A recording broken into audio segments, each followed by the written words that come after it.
Olá, colega, tudo bem? Agora vamos tecer alguns comentários acerca da competência administrativa em matéria ambiental. Como eu disse, basicamente se resume em entender quem é o ente competente para promover tanto o licenciamento quanto a fiscalização ambiental de atividades e empreendimentos potencialmente ou causadores de impacto ao meio ambiente. Dentro desse assunto, também vamos analisar algumas particularidades da competência material quando se tratar do bioma Mata Atlântica.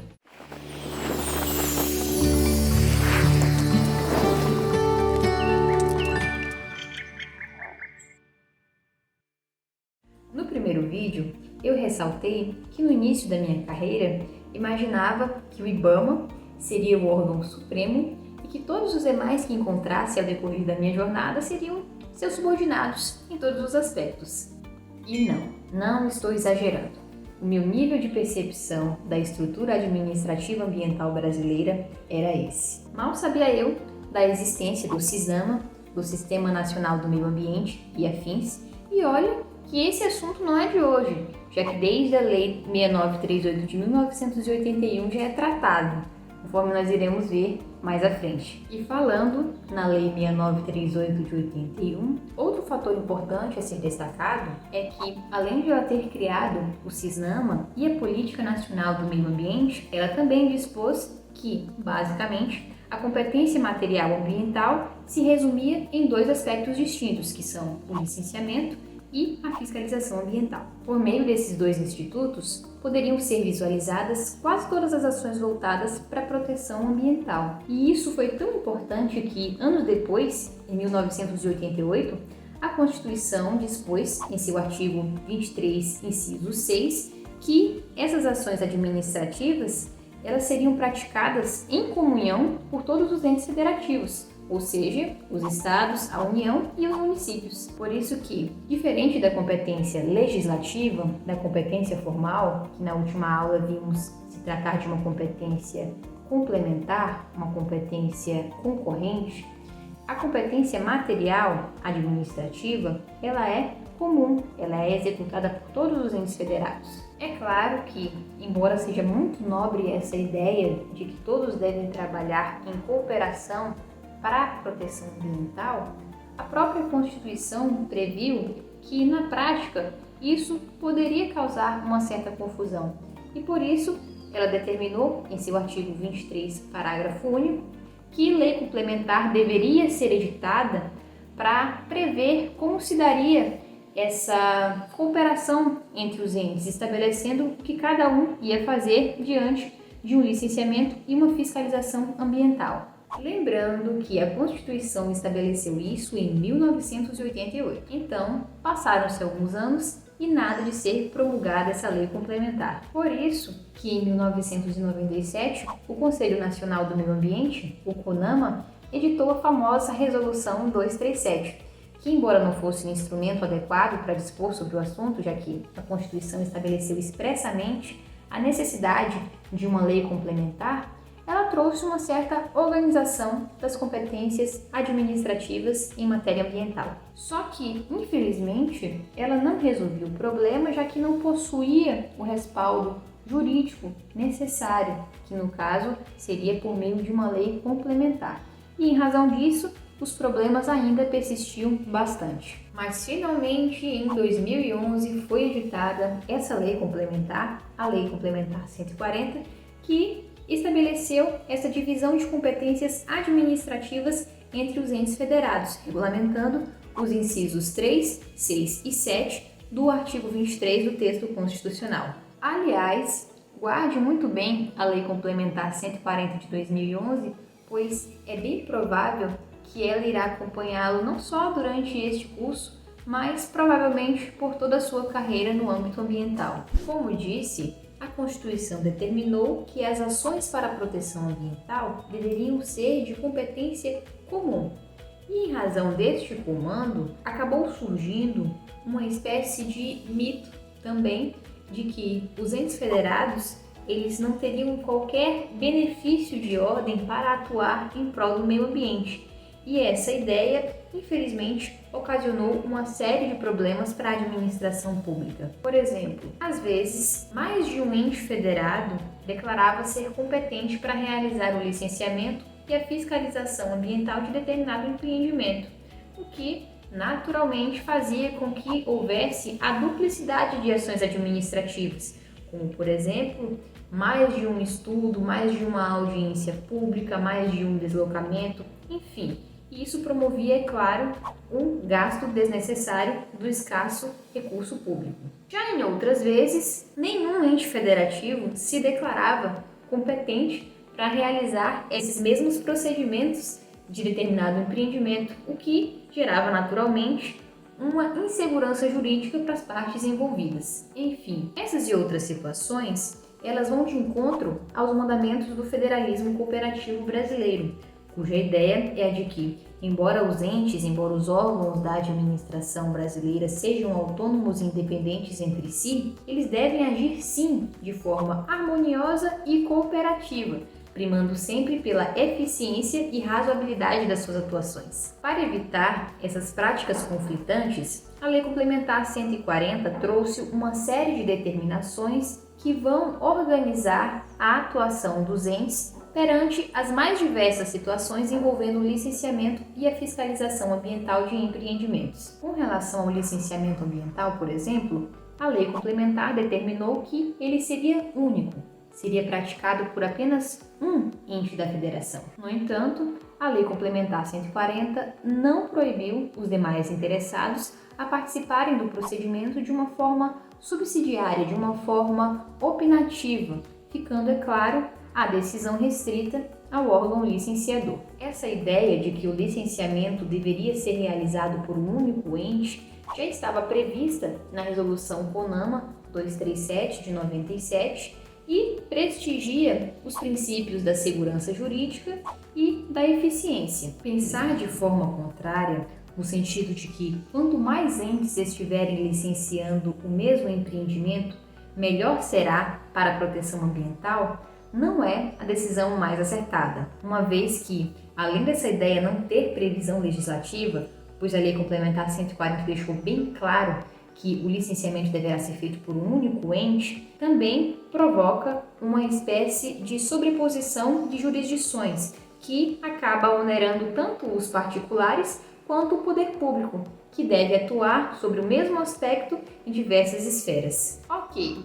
E diante disso tudo, você deve estar se perguntando: e qual será o único ente que deve realizar o licenciamento ambiental? Antigamente, segundo a Resolução CONAMA 237 de 97, para se descobrir qual seria o ente responsável pela promoção de um licenciamento ambiental, deveria ser verificada a localização do empreendimento, bem como o seu impacto direto. Basicamente, se tinha a ideia de que, se o impacto ambiental abrangesse mais de um município, a competência seria do Estado.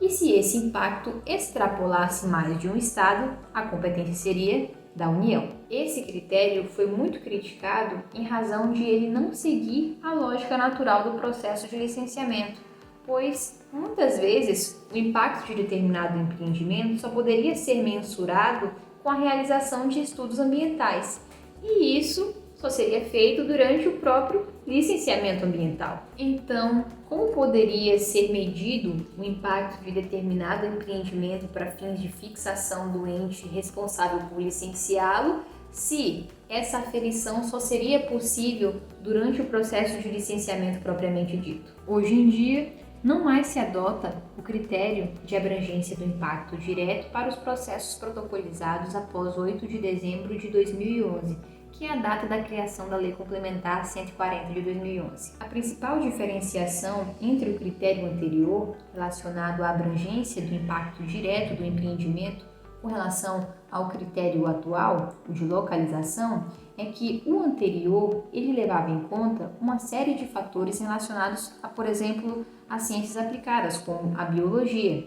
Já o atual, ele se restringe a um balizamento de competência, que é verificar a localização física do empreendimento. Ou seja, para fins de fixação de competência do ente licenciatório, hoje em dia é necessário saber apenas onde, por exemplo, uma fábrica está fisicamente alocada e não necessariamente todos os seus impactos causados à região. Com relação às tipologias, como o próprio nome sugere, se refere aos tipos de atividade que serão listadas por determinado ente, considerando o porte, o potencial poluidor e a natureza dessa atividade, para ser licenciada por outro ente. Tendo em vista esses dois critérios, a Lei Complementar 140 determinou a divisão de atividades que seria licenciada por todas as entidades da Federação, ou seja, a União, os estados e os municípios. No âmbito de competência federal, o artigo 7º, inciso 14 da Lei Complementar 140 de 2011,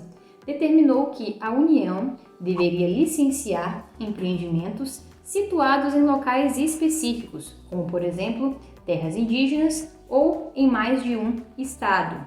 E aí podemos observar, portanto, o critério da localização do empreendimento, bem como ela também deveria licenciar empreendimentos que seriam dispostos em lista do Poder Executivo Federal. E aí estamos diante do critério da tipologia. O Decreto Federal 8437 de 2015 estipulou alguns empreendimentos que deveriam ser licenciados pelo ente federal, como, por exemplo, ferrovias, rodovias, termoelétricas, entre outros grandes empreendimentos. Já no âmbito municipal, o artigo 9º, inciso 14 da Lei Complementar 140, determina que os municípios, além de licenciarem os empreendimentos situados em unidades de conservação por eles instituídas, com exceção da APA, da Área de Proteção Ambiental, eles também deverão licenciar os empreendimentos listados pelos Conselhos Estaduais de Meio Ambiente, ou seja, em cada estado haverá uma lista contendo as tipologias que serão licenciadas nesses municípios. E esse assunto ele será abordado mais adiante do nosso curso. Por fim, os estados ficaram incumbidos de realizar o licenciamento ambiental dos empreendimentos que sobraram, já que a Lei Complementar 140 determinou que a competência deles seria residual, o que quer dizer que todas as atividades potencialmente ou causadoras de impacto ao meio ambiente que não foram listadas para serem realizadas pelos municípios ou pela União, considerando aqueles critérios de localização e também de tipologia que vimos há pouco, elas deverão ser licenciadas pelo Estado. Lembrando que, em razão da regra de que as atividades serão licenciadas por um único ente, quando existir casos em que, para se desenvolver determinado empreendimento, seria necessária a realização de outras atividades secundárias, um exemplo prático seria, no caso, a necessidade de ser suprimida determinada vegetação para que determinada indústria seja instalada. Nesses casos, essa atividade secundária também seria licenciada pelo ente responsável pelo licenciamento da atividade principal. Sobre esse assunto, é importante ainda trazermos uma exceção encontrada na Lei Federal 11.428 de 2006, a Lei da Mata Atlântica, que determina que quando se tratar de supressão desse bioma, nos estágios primário ou secundário, estágio médio de regeneração e avançado, essa autorização para suprimir essa vegetação ela deve ser concedida, em tese, pelo Estado competente. Isso quer dizer que determinado empreendimento licenciado pelo município, por exemplo, que haverá necessidade de ser suprimido esse tipo de vegetação, o interessado ele deverá primeiro buscar essa autorização junto ao órgão estadual para depois conseguir o seu licenciamento municipal. Situação que vai de encontro aos mandamentos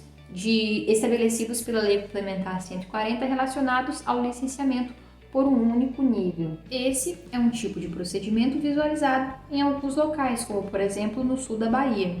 Já em outros estados, como por exemplo o Rio Grande do Sul, em que foi firmado um termo de cooperação entre o estado e os municípios, é possível que determinado empreendimento de impacto local que necessita de suprimir vegetação nativa, como por exemplo a Mata Atlântica, é possível que os municípios façam esse licenciamento único, desde que eles cumpram alguns requisitos. Portanto, com relação ao licenciamento ambiental, observe que a lei determinou uma série de regras para que cada ente fique responsável em desenvolvê-lo perante determinados empreendimentos que afetem de alguma forma o meio ambiente. Por fim, Com relação a outra atividade administrativa, a de fiscalização ambiental, observe que a lei complementar a vinculou à competência para licenciar. Isso quer dizer que o órgão administrativo responsável pelo licenciamento ambiental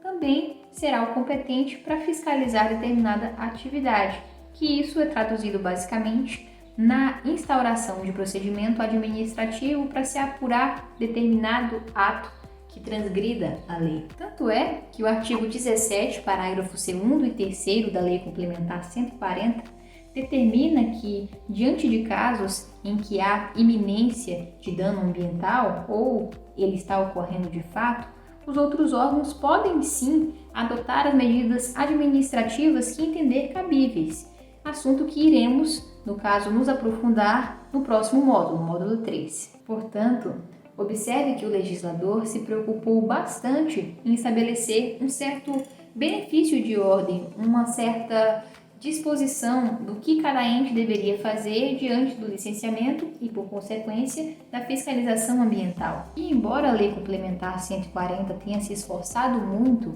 em tentar suprir todas as lacunas referentes ao licenciamento e à fiscalização ambiental, infelizmente ela ainda está longe de ter conseguido acabar com os conflitos entre os órgãos em relação a essa matéria. Mas afinal, que órgãos são esses dos quais eu tanto falo? E é sobre esse assunto que iremos tratar no próximo vídeo, no qual iremos estudar sobre o CISNAMA, o Sistema Nacional do Meio Ambiente. Então, até daqui a pouquinho.